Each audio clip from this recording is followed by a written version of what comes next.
السلام عليكم ورحمة الله وبركاته. فكرة أو معلومة سمها اللي تسميها.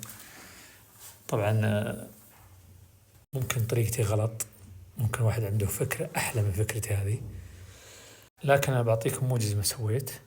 طبعا هذه الكاميرا تركب أحيانا بالسقف، بعضهم يركب بالسقف يمد لها الكيبل الطويل الخاص به، يجي مع وكالة إلى حد فيها الشكل. طبعا يكون ما هو مضبوط، يكون السلك يكون خارجي. طبعا في طرق كثيرة ممكن تستفيد من العلب الفاضية الخاصة بالتليفون والتلفزيون القديمات، تستفيد من العلب الخاصة بهن، انك تعط فيهن الفيش وتوصل فيهن كهرب، بس غالبا تكون بعيدة المسافة. والمسافة قريبة ممكن تقدر تعالج المشكلة هذه. طبعا الفكرة هذه اني اجيب زاوية طولها 10 سنتي، حلو، الزاوية 10 في 10. استفدنا من 10 في 10 هذه. اول شيء جبنا فيش، علبة فيش كهرب، وحددنا مواقع الربط الفيش، ربطناه صح، تأكدنا ما في أسلاك جاي منه ولا منه. أعطيناه بالزاوية حفر بريشة طويلة حتى تدخل بالعلبة هذه، علبة الكهرب. سحبنا منه كيبلين كهرب وصلناها للفيش. جينا بغطى الفيش نفسه ركبنا قاعدة الكاميرا اللي هي 10 في 10. هذه قاعدة الكاميرا، تمام.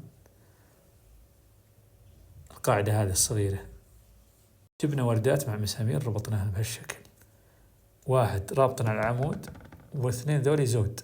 والسبب اني اذا قربتها شوي تحك، يعني يا الله لقيت بالملي، ممكن تقدر تحصل لك الطول 12 تناسبك، لكن انا ما نسبت معي الا 10 ولا حصلت الا 10. استخدمت سلك صغير من اسلاك الالعاب يوصل لك كهرب. وهذه الفكرة اللي زينت. ممكن واحد عنده فكرة أطلق من هذه 1000 مرة، اللي عنده وعنده صور له ينزلهم بالصفحة أو بالتعليقات. حبيت أشارككم الفيديو والمعلومة. طبعا أنا حريص أني ما حفر واجد بالجدار، مسمارين، والمسمار اللي حفر والحفر اللي حفرناه لعلبة التوزيع اللي أشكل علينا حنا المسافة الطويلة. أنا كنت أقدر استخدم العلبة هذه، بس عشان أحفر للعلبة الثانية يبي لها ريشة أطول وشغلة مطولة. طبقت الطريقة ذي، الزاوية ركبتها على فيش الكهرب، وقبل اللي سويت حركة قبل هذه مركب على مسامير العلبة، يعني مسامير العلبة ذولي مرخيين اللي اثنين ذولي، ومركب قاعدة للكاميرا لافة بهالشكل على شكل زاوية، مركب الكاميرا فيها. لكن هذه أفضل كون الفيش قريب، لأن اللي قبل كنت مزينة، كنت منزل السلكة تحت. لكن بإمكاني دام عندي علب زايدة مثل علبة التلفزيون والتليفون أقدر استفيد منها. أحيانا تكون حريص بالحيل ومن بالغلط تخطي، يا بالسكروب تضرب لك.